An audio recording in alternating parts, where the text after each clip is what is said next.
BA द्वितीय वर्ष हिंदी प्रथम पत्र। प्रिय विद्यार्थियों, आज हम मतिराम द्वारा रचित युद्ध वीर से चयनित अंश के पदों की व्याख्या पढ़ेंगे। पद है, सत्ता को सपूत राव, संगर को सिंह सोहे, जैतबार जगत करेरी किरवान को, कहे मतिराम अवलंब राजय धर्म को, मोहदधि मर जाद मेरु परिमान को, कीर्ति की कौम दी सुछाई छिति छोरा नीलो, विमल कलान दी है कुल चहुवान को, दानी कलप द्रुम सुजान मणि भाव सिंह, भानु भूमि तल को, दीवान हिंदुवान को। इसमें कवि मतिराम ने अपने आश्रयदाता बूंदी के राव राजा भाव सिंह के पराक्रम का वर्णन ओजस्वी रूप में किया है। कवि कह रहे हैं, सत्ता को सपूत राव, संगर को सिंह सोए। इसमें कुछ शब्दों की व्याख्या देखते हैं, शब्दार्थ देखते हैं। संगर, संगर कहते हैं युद्ध क्षेत्र को। जैतवार, जयशील। करेरी कहते हैं पैनी। किरवान कहते हैं तलवार को। महोदधि, सागर। क्षिति कहते हैं धरती को। कलानिधि, चंद्रमा। सुजान मणि कहते हैं उदार हृदय वाले। भानु कहते हैं सूर्य को। कौमुदी कहते हैं चांदनी रात की जो शोभा होती है, उसके जो प्रकाश है।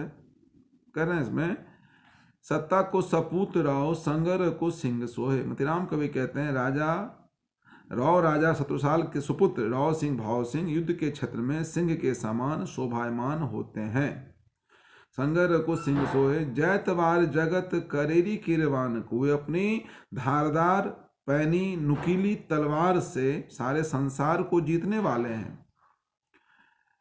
मतिराम कह रहे हैं, कहे मतिराम अवलंब राजे धर्म को। जिस प्रकार महोदधि मर जाद मेरु परिमाण को, जिस प्रकार सुमेरु पर्वत समुद्र की मर्यादा का परिमाण है, उसी प्रकार राव राजा भाव सिंह भी धर्म का आश्रय लेकर उसी मर्यादा परिणाम में शोभायमान होते हैं। महोदधि मर जाद मेरु परिमाण को,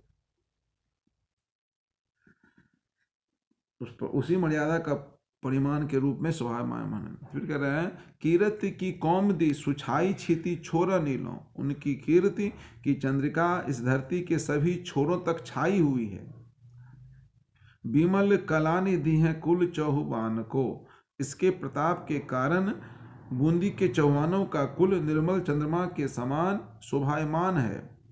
दानी कल्प द्रुम सुजान मणि भाव सिंह। करे राव भाव सिंह कल्प वृक्ष के समान सभी मनुष्य की मनोरथों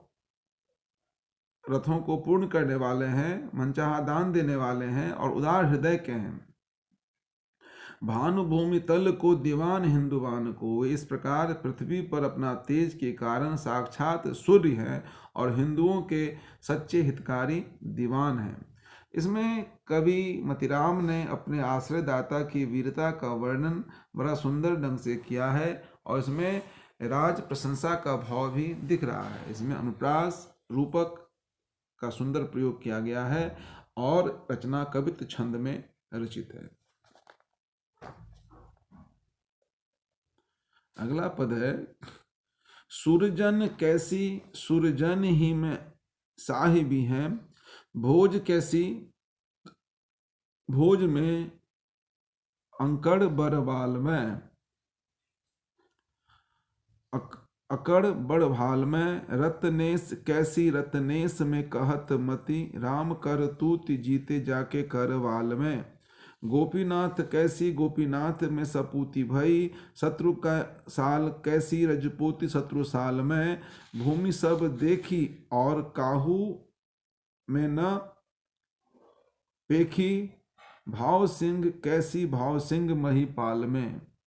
इसमें भी कवि मतिराम ने अपने आश्रयदाता बूंदी के राजा भाव सिंह के शौर्य का वर्णन बड़ा ही चमत्कारपूर्ण किया है और इसमें शब्दों का प्रयोग बड़ा सुंदर किया गया है। कह रहे हैं, सुरजन मतलब सुरजन वंश में उत्पन्न और एक अर्थ हुआ देवता। भोज राजा भोज। रत्नेश कहते हैं समुद्र या रत्नों का भंडार। गोपियों, गोपीनाथ मतलब गोपियों के नाथ श्री कृष्ण या राजा। शत्रुसाल का अर्थ शत्रुओं की पीड़ित करने वाले या राजा शत्रुसाल। भव सिंह, सिंह जैसा तेज, राजा भव सिंह। इसमें दो अर्थ चलते हैं, यमक के रूप में शब्दों का इन्होंने बड़ा सुंदर प्रयोग किया। इसमें कह रहे हैं सूरजन कैसी सूरजन ही में साहिबी हैं।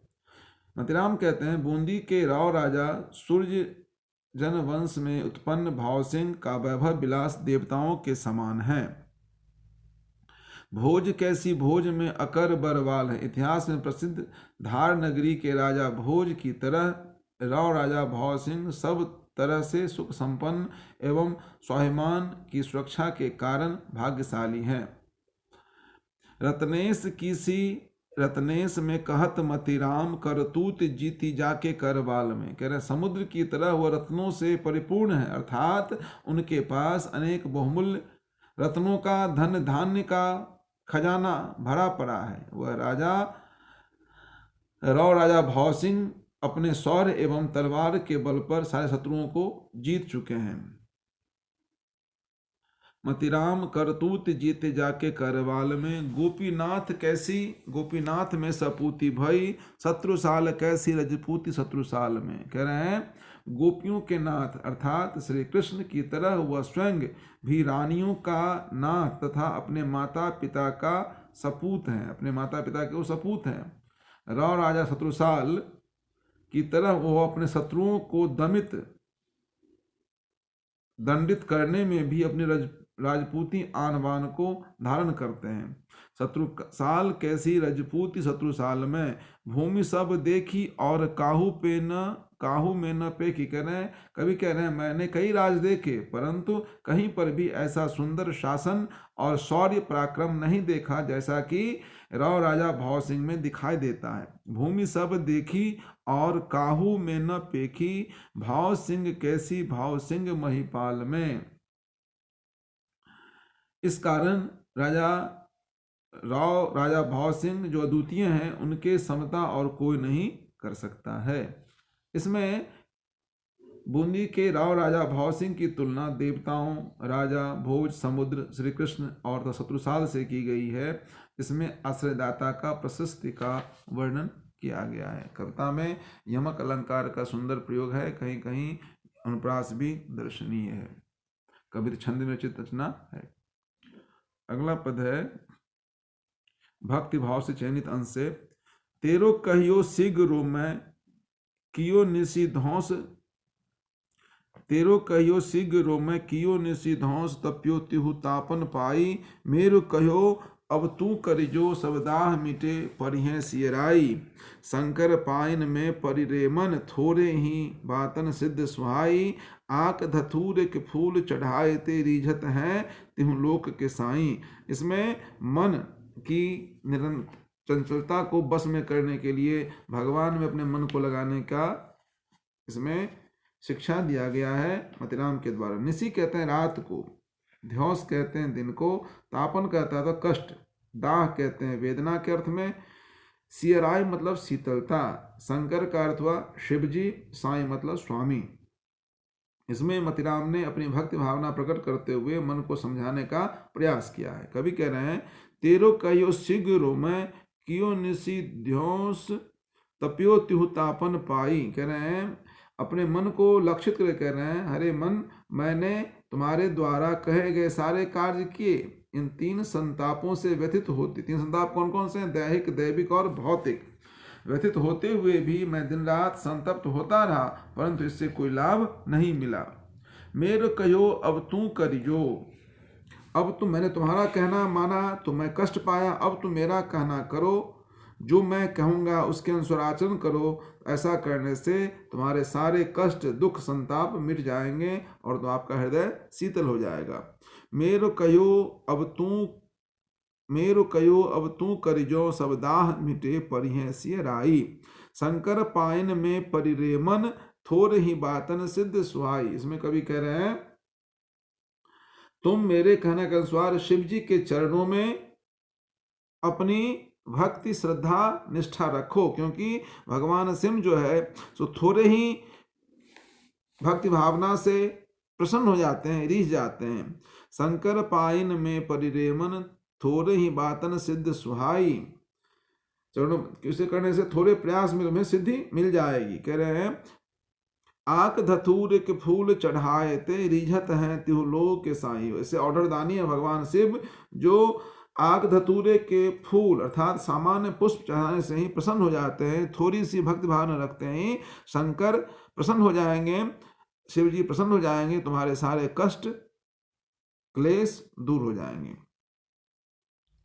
अगला पद है गुच्छन के अब तंस लसय सिर पच्छन, अच्छ किरीट बनायो, पल्लव लाल समेत छरीकर, पल्लव सौमति राम सुहायो।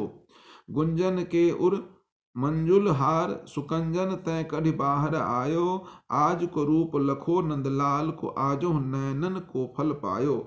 इसमें अब कृष्ण की सुंदर रूप लावण्य को वर्णित किया गया है। अब तंस कहते हैं कंधे को, लशय मतलब शोभित शोभायमान है, पच्छन मतलब यहाँ पर हुआ मोर पंख से, अच्छ मतलब सुंदर, कर पल्लव सुकोमल हाथ, गुंजन गुंजाओं का, उर वक्ष हृदय, सुकंजन सुंदर कमलों से। इसमें भगवान कृष्ण के रूप सौंदर्य का वर्णन किया गया है।